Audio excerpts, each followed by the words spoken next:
Well, I'm with Ben Whittaker, who has announced that he is turning professional 9 months after being at the Olympics last year in Tokyo. I'm going to come to the Olympics in a minute, but Ben, a little while to make a decision. You've obviously been around all the houses, and you signed with Boxer and Sky Sports, and you're going to be trained by Sugar Hill Steward. Fascinating decisions.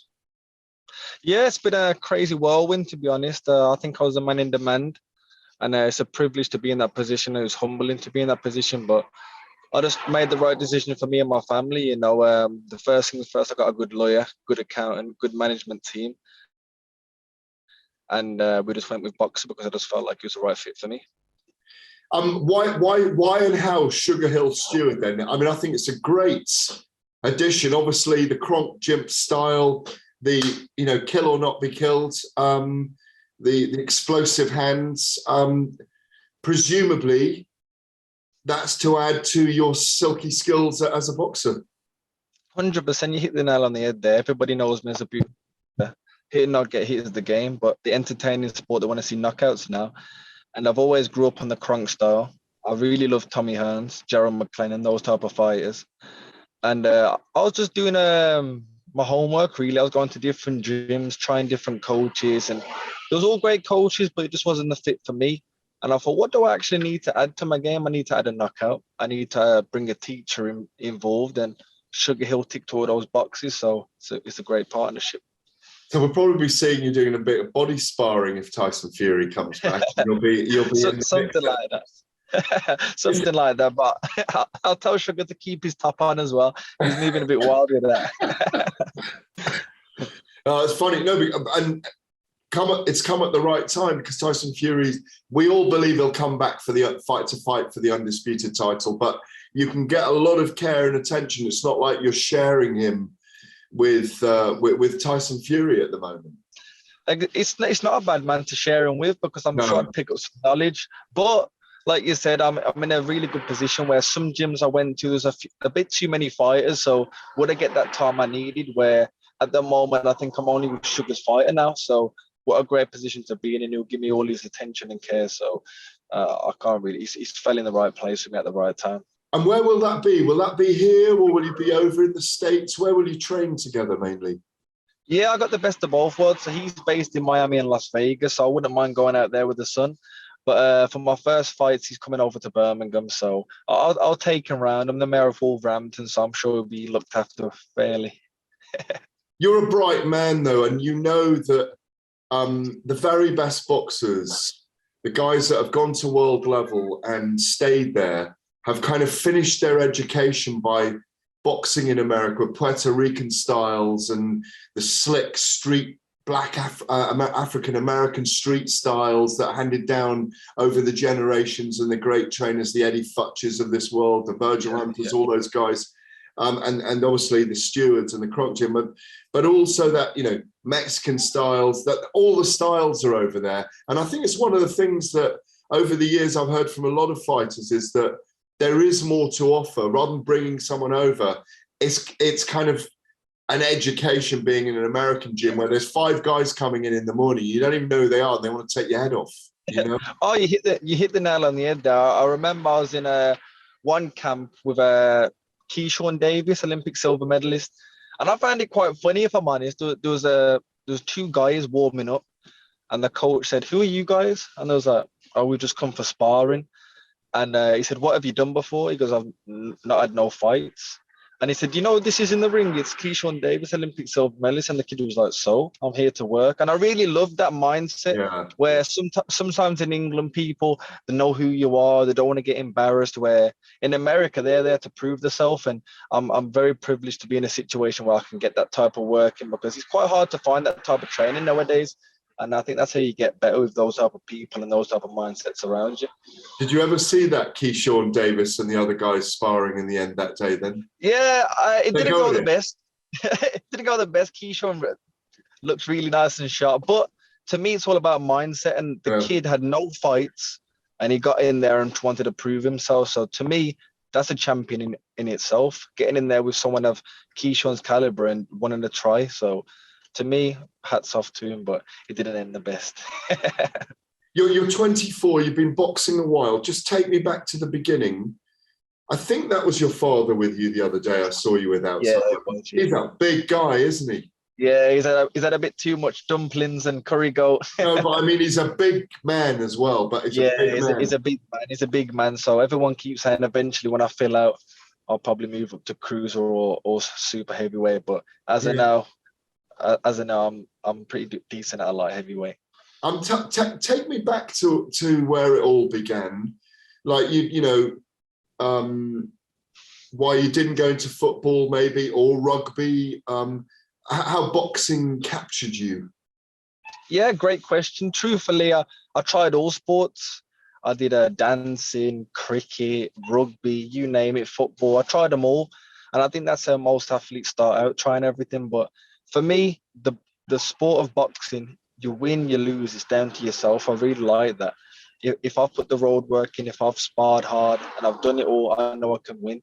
You can take out the judge's hands where some sports you can't. But for me, I was just a very hyperactive kid. I was diagnosed with ADHD. So I was bouncing off the walls, getting into mischief, and my mom couldn't handle me.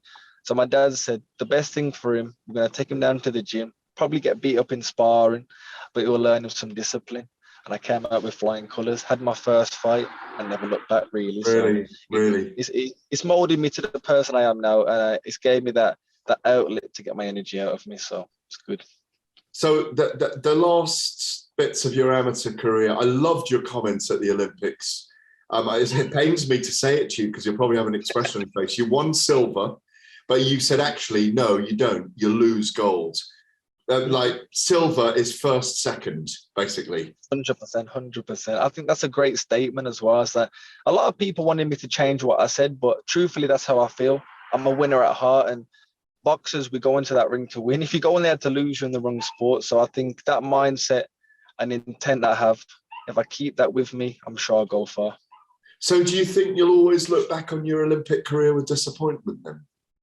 It's bittersweet, truthfully, if I'm honest, because of course you're looking back, Olympic silver medal. It's not bad. If you look at it, Amir Khan's done it, Roy Jones has done it, the list can go on. But for me, just who I am, I always want one better for myself. So it's bittersweet, but that the Olympic silver has given me this platform. It's given the people who didn't know me, they know me now. So it's one of those, but I'm a winner. So actually, no, I'll do. I'll get some gold spray paint and paint it myself, and we'll make it a gold medal. You've got a massive opportunity now, obviously. Yeah, I mean, the huge fanfare for you turning pro, a lot of interest, lots of pressure as well, maybe. Yeah, the pressure. There's always pressure there in every walk of life, but we'll let the car go past, shall we? But yeah, there's pressure in all walks of life, but as a boxer, as a person with the limelight on him, you have to rise to that occasion. And I'm pretty. If you see me in the Olympics, not many people knew me, but I thought this is my chance to shine. I walked to the ring, I was dancing to the ring. I'm made for that type of scene, so I'm excited to go. And I do like my diamonds. I like my diamond watches and things. So pressure makes diamonds, and that's what it's about. Is that car coming back and forth all the time? You know what? It must know it's me. He's doing circling the block.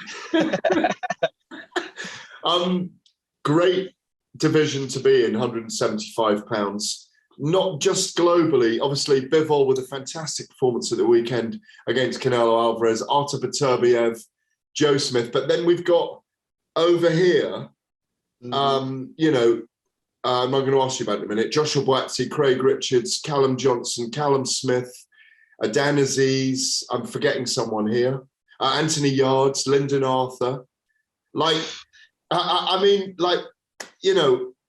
Obviously they're going to move you through the ranks quickly, and you're not going to be fighting those guys within 5 fights. It's probably going to be more likely 10, but within a year and a half, 1 or 2 of those guys are probably going to start being on the resume. You'll want to prove you're the king of the lions over here. You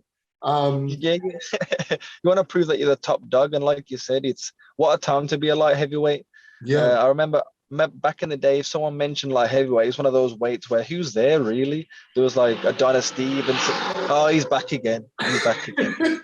But there was Adonis Stevenson used to just run the weight, and he was pretty boring to me, to be honest. But it's a situation where domestically it's very hard, world level it's very hard, and I'm excited to go in there. But I'm going to ask you a quick question. At light heavyweight, who have you seen with the speed, the skill, the power, and the looks of myself? Oh, that's a cheeky one because you That's put a the cheeky looks in one. there, and you are a pretty handsome man. And so, Oh, thank you. I You know what? You can think about it another time. I will. Well, I can't wait, but I can't wait to see you in with all those guys. You know. You know what? I am too, and like I said, it's one of those divisions where any one of those names you just named is a great fight. So that's why I'm excited, and it's good to start bringing those fights back to Britain now. There's a time where people start dodging and diving. I've been at the top level as an amateur, so I've proven myself there. Now it's time to start from the bottom again and prove myself as a pro now. So I want all those names as fast as possible, and if not, we'll just go to the world honors. Yeah, and the thing is, I suppose it's a patient time because you've got to not get injured, not get cuts, fight every 2 or 3 months, get 10 fights under your belt if you can in a year, in 2 years, and then and everyone's going to say, yeah, but he was bound to beat him. He was expected to beat him, and it's that's it's a difficult thing how they bring you through now. It's because it's they find the right matches. All those things. When are you going to be out for the first time? Yeah, like you said, everyone has their opinion, but all I can do is just make sure I'm working hard in the gym. Yeah. But I'm sure I'm scheduled for July. I'm sure early July, so I'm sure that'll be my first one. And activity is key for me, so I want to be out as much as possible. Hopefully, 5 to 6 fights this year, and that's where I'll be learning. And the more my face is out there, the more I'm learning. The ring walks, taking in the crowd, it'll only make me more comfortable when I do get to the pinnacle of fights. Well, next weekend, I've got to ask you, Joshua Buatsi, Craig Richards, we're very excited for it. It reminds me of George Groves and James DeGale fighting many years ago. I don't know if you were old enough then to remember it. I remember watching that fight, yeah. Yeah, and it was like a crossroads for both of them. It was an incredibly close fight. They met early in their career. These two aren't meeting early in their career because obviously Richards has already faced Bivol. But how do you see it? It's a really good fight, truthfully. I'm really good friends with Buatsi, but his career's been stop and start. It's a very stop and start, and that could play dividends into Craig Richards, because Craig, to me, he has been on a bit of a roll. Yeah. He's been the boogeyman. Nobody's really wanted to fight him, and when he has been kind of pushed to the side and we will lose, he's come through with flying colours. So it's one of those fights, but I'm going to go with my 258 man, Josh Buatsi. I think a late stoppage, 11 for 12. But it's not going to be easy pickings because, look, everyone thought, Craig lost to Bivol, this, that. But if you look at his performance to Canelo's, he was up there. So he's the boogeyman, and he's going to have that confidence now fighting a Bivol, beating a Shakan Peters for the British. He's been in those type of fights where Buatsi hasn't been in those fights yet. So we'll see who rises to the occasion. But a fight like that is whoever just keeps the mindset, not loses the mind. You just got to keep calm, and it's another fight. It could go a lot of different ways, couldn't it? It really could. Yeah, it's a flip of a coin. But I just think Josh, with his history of his amateur career, and not only that, if you do look at his fights, he's looked dominant in every fight. He's looked very strong. He hasn't put a foot wrong. So no, I spoke to him yesterday, Ben. I spoke to him yesterday on Zoom, and I said, it's really weird with you, Joshua, because we critique you, but you've done nothing wrong.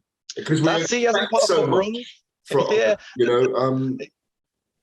He hasn't put a foot wrong. Every fight you've looked at, he's finished it in a demolition way. He's always done what he's needed to do, but it's just the way of boxing. He hasn't really fought top level, so it's one of them. But I'm sure this fight is, like you said, it's the crossroads. When he wins this, he showed that he's the king of Britain. Then he can move on to the world honours. Yeah, I agree. Well, I think he's got to fight Yard as well. Like you said, oh my God, there's so many. Those are the two who I think are that's a big fight. Because there's Yard can box and he can bang, and then I'd love to see that fight, but it's quite hard when they're both on different platforms and different promoters. Yeah. So hopefully, if a vacant title comes up, they can fight for it. Keep it warm for me, and then I'll come and take it off them. Where does this great confidence come from eventually, Ben? I mean, you're so confident. You're stepping out there, like you say, like it feels like a golden boy's arrival. Yeah. To me, the confidence comes from just what I put in the gym.